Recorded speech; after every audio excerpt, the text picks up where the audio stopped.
सोचो कि तुम अकेले बाहर गए हो और वहाँ तुम्हें ऐसे लोगों का ग्रुप मिलता है जिनका साइज और वेट दोनों तुमसे ज़्यादा है। अब इवेंचुअली वो लोग तुम्हें घेर लेते हैं और वो तुम पर कमेंट पास करने लगते हैं ताकि वो तुम्हें ट्रिगर कर सकें। लेकिन अब अगर तुम सोचो कि कोई ऐसा क्यों करेगा, तो इसके कई रीजंस हो सकते हैं। अब एक कारण हो सकता है कि उन्हें सोसाइटी ने ऐसा बनाया है। दूसरों का स्ट्रगल उनके लिए एक मज़ा है और ये वर्स्ट केस सिनेरियो है, ना कि वो सिर्फ इम्पल्सिव और अग्रेसिव हैं, बल्कि उनका साइज और वेट भी तुमसे बहुत ज़्यादा है। तो क्या इस टाइम हम हार मान लें और वो जो कर रहे हैं उन्हें करने दें? तो आज की वीडियो में हम एक ऐसी मार्शल आर्ट कवर करेंगे जो अगर तुम अपनी काइंडनेस को साइड में रखकर देखो तो ये बहुत ब्रूटल है। हैप्किडो। अब इस मार्शल आर्ट से तुम सामने वाले के जॉइंट्स को डिसलोकेट और ब्रेक दोनों कर सकते हो और इस वीडियो पर रिस्ट्रिक्शन लगने या फिर डिमोनेटाइज होने के चांसेस बहुत हाई हैं, क्योंकि मैं तुम्हें इस मार्शल आर्ट के टोटल 5 स्ट्राइक्स बताने वाला हूँ, जिसमें से कुछ तो काफ़ी एडवांस भी हैं। अब वैसे तो इस मार्शल आर्ट में कई चीज़ें हैं जिसके ऊपर पूरी सीरीज बन सकती है, लेकिन मुझे नहीं लगता कि इंडिया में किसी भी डोजो में ये मार्शल आर्ट सिखाया जाता है और पर्सनली भी हमें इसके डेप्थ में जाने की ज़रूरत नहीं है। तो हम इसे किसी बेसिक मार्शल आर्ट के साथ मर्ज करने वाले हैं। मतलब अगर तुम चाहो तो कर सकते हो, क्योंकि ये स्ट्राइक्स तुम हर जगह यूज नहीं कर सकते। इस वीडियो में इस मार्शल आर्ट के अलावा भी काफ़ी चीज़ें कवर करेंगे जो तुम्हारे काम आ सकती हैं। Knife and strike to the throat. Basically इसमें तुम्हें नॉर्मल फिस्ट बनाना है, बस इसमें तुम्हें अपने अंगूठे को हल्का सा ऊपर की तरफ उठा के रखना है और फिर तुम्हें सीधा थंब से गले पर स्ट्राइक मारनी है। अब ये सुनने में ही कितना ब्रूटल है। अब इससे सामने वाला अनकॉन्शियस हो सकता है। Also it can cause extreme pain. और मैं फिर से कह रहा हूँ, इसका यूज तभी करना when you are at do और डाई सिचुएशन। अब ये सेम मूव क्राव मागा में भी है। अब अगर तुम्हें पता होगा तो Krav Maga is also one of the most brutal martial art. ज्यादातर ऐसी मार्शल आर्ट्स वल्नरेबल और वीक एरियाज को टारगेट करती हैं, इसलिए आमतौर पर ये कहीं नहीं सिखाई जाती और अगर इन्हें सिखाया भी जाता है तो वो बहुत ही सरफेस लेवल पर होता है। Z lock.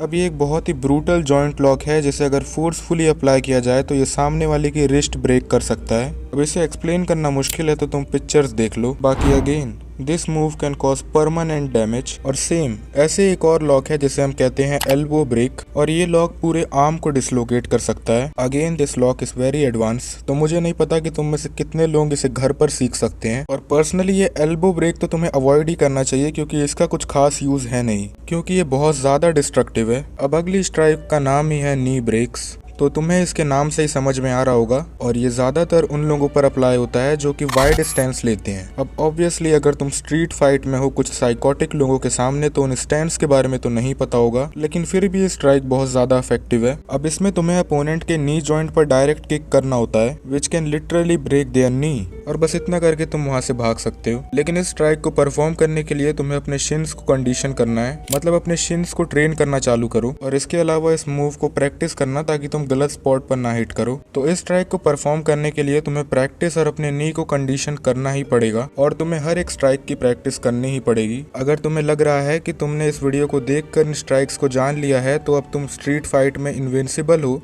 तो तुम बहुत ही गलत फहमी में जी रहे हो। वीडियो में कुछ भी बताया काम नहीं करेगा अगर तुम प्रैक्टिस ना करो तो। वैसे जॉइंट लॉक्स तो बहुत एडवांस टेक्निक है, लेकिन तुम्हें एटलीस्ट बेसिक नी स्ट्राइक्स तो आने ही चाहिए। तो अगली स्ट्राइक है रियर चोक। अब ये कुछ इस टाइप का लॉक है और अगर तुम में से कोई UFC फाइट्स में इंटरेस्टेड है तो उसने इस लॉक का बहुत बार इस्तेमाल होते हुए देखा होगा वहाँ पर। बेसिकली इसमें नेक को इतना टाइटली लॉक करते हैं कि ब्लड फ्लो रुक जाता है, मतलब ब्लड ब्रेन तक पहुँचना बंद हो जाता है और तुम इसे कभी भी फाइट के स्टार्टिंग में यूज नहीं कर सकते। और जैसा कि तुमने UFC में देखा भी होगा कि ये ज्यादातर सबमिशंस के लिए यूज होता है, क्योंकि इस लॉक को ब्रेक कर पाना ऑलमोस्ट इम्पॉसिबल है, तो इसके लिए किसी को भी पहले से रेडी होना पड़ता है। लेकिन स्ट्रीट फाइट में कभी सामने वाले को नहीं पता कि तुम्हें क्या क्या आता है, मतलब उसने एक्सपेक्ट नहीं किया होगा कि तुम ऐसा लॉक भी यूज कर सकते हो जहाँ पहले तुम्हें फेंट का यूज करना है, यानी कि नकली पंच, और फिर तुम्हें फुटवर्क से तुरंत उसके पीछे जाकर उसे ग्रैब कर लेना है। तो अगेन ये लॉक बहुत ज्यादा रिस्की है, तो तुम्हें इसे कुछ सेकंड से ज्यादा नहीं लगाना चाहिए। अब अगला मूव है ग्रैब टू टेक डाउन। अब मैं इसे मूव इसीलिए कह रहा हूँ क्योंकि इसमें हम मल्टीपल चीजें यूज कर रहे हैं। तो इसमें पहले तुम्हें अपने अपोनेंट पर स्ट्रेट पंच मारना है और फिर तुम्हें उसके हाथ को पकड़कर उसे ग्राउंड की तरफ पुश कर देना है, और अगर इसे पूरी फोर्स से यूज करो तो it can cause direct knockout. तो हमारी नेक्स्ट स्ट्राइक है प्रेशर पॉइंट स्ट्राइक्स। हैप्किडो जुडो का मेनली यूज प्रेशर पॉइंट के लिए किया जाता है because it's really effective to disable the opponent. Basically इसमें मेनली नर्व क्लस्टर्स पर अटैक किया जाता है। अब ऐसे कई पॉइंट्स हैं जो कि अपोनेंट को सीधा नॉकआउट कर सकते हैं और इसीलिए इस मार्शल आर्ट का बहुत कम यूज होता है या इसे बहुत कम जगह सिखाया जाता है। अब अगर मैं खुद चाहूँ तो मैं इस मार्शल आर्ट के बहुत डेप्थ में जा सकता हूँ, लेकिन मैं नहीं जाऊंगा क्योंकि मैं मेनली सिर्फ 3 मार्शल आर्ट्स पर फोकस करना चाहता हूँ।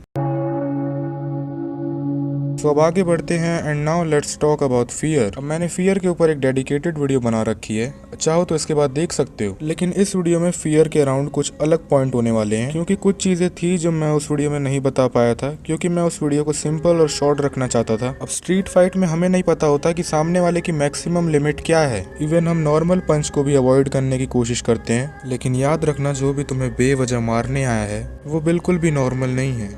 उसे तुम्हारा स्ट्रगल देखकर मजा आ रहा है। और ऐसे लोग बहुत ही अग्रेसिव और इम्पल्सिव होते हैं, इसीलिए इनके दिमाग में स्ट्रीट फाइट को लेकर कोई डर नहीं होता क्योंकि ये उनके लिए एक काम की तरह है। ये वो काम है जो उन्हें पीस देता है। और अगर ऐसे लोगों के सामने तुम ऑल आउट नहीं जाओगे तो वो बिना किसी शक के ऑल आउट जाएंगे बिकॉज दे लैक एम्पैथी। आमतौर पर तुमने वो लाइन तो सुनी होगी that hard time create strong man and strong man create good times. लेकिन मेरी बात याद रखना कि हार्ड टाइम सिर्फ स्ट्रॉन्ग मैन्स नहीं बनाता। तुम खुद ही सोचो, जिस इंसान ने हर जगह लड़ाई झगड़े और परेशानियां देखी हों उसके खुद का दिमाग कैसा होगा। ऐसे लोगों के अंदर एम्पैथी कम होता है और उनके हिसाब से अपने से कमजोरों को खत्म करना कोई बुरी चीज नहीं है। This is the part of society. और याद रखना कि ऐसे लोगों को हराने के लिए तुम्हारा मेन वेपन है स्पीड। इवन दो उनका बॉडी वेट तुमसे ज्यादा है, लेकिन ये प्रूफ नहीं करता कि उनकी पंचिंग पावर भी तुमसे ज्यादा होगी। याद रखना हम कभी भी पहले फिजिकली नहीं हारते, हम हमेशा स्टार्टिंग में साइकोलॉजिकली हारते हैं। अगर तुम साइकोलॉजिकली स्ट्रांग हो then you are nearly undefeatable, क्योंकि अगर तुम अपने आप को जानते हो तो तुम्हें हराना बहुत मुश्किल है। याद रखना तुम्हारे डरने से इन्वायरमेंट पर कोई चेंज नहीं आएगा। तुम्हें हमेशा ऐसी सिचुएशन में चीजों को स्ट्रेटेजिक वे में देखना है। रियलिटी तो ये है कि तुम्हें स्टार्टिंग से पता होता है कि ये सारी चीजें एंड कैसे होंगी, लेकिन तुम बस उसे अवॉइड करते हो इस फियर के चलते। इसीलिए अपनी वीकनेस पर काम करना चालू करो। अगर तुम फिजिकली बहुत वीक हो देन स्टार्ट ट्रेनिंग। इसीलिए मैंने कहा जो खुद को जानता है उसे हराना काफी मुश्किल है। Also start eating good. अगर बिल्कुल बिगिनर हो तो नी पुशअप्स लगाना चालू करो। उसके साथ practice 200 punches and 100 kicks a day.